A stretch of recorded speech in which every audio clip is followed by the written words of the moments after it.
and I started singing and playing guitar and writing just as a hobby really, and carried on doing it because it was something that I really enjoyed doing, and it was a way to relax myself and a way to get my emotions out.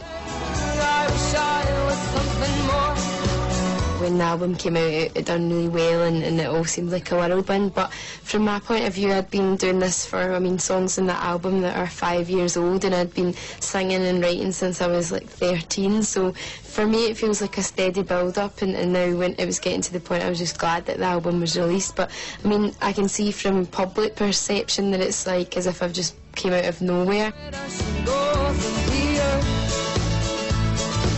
The first gig I went to was Michael Jackson at Wembley Stadium, which was amazing, and that was the first kind of step in me getting into music, and from that I just started listening to things. But there was one album, and it was The Man Who by Travis, that really clicked in my head, and it just really spoke to me, and I absolutely adored that album and played it non-stop.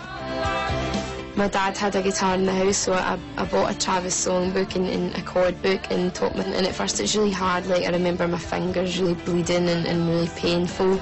But I just kept at it because it was something I really wanted to do. I've got a song on the album called Run, which is about a Killers concert that I went to, and it was just an amazing gig, and I felt so inspired, so I wrote that song.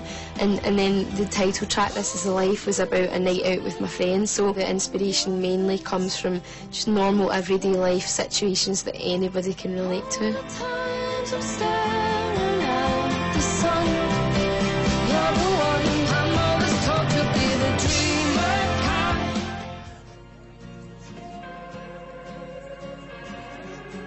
I used to play a lot in Glasgow in little pubs and clubs and open mic slots when I was about 15, so I had to sneak in and pretend that I was 18. But it was great, and I just loved playing live because I always got such an amazing response from people. Like the open mic nights, I was playing with people that were double my age and that were really complimentary to me and really loved what I was doing, and that in itself was just amazing for me to have that respect from singer-songwriters that had been doing it a lot longer than me.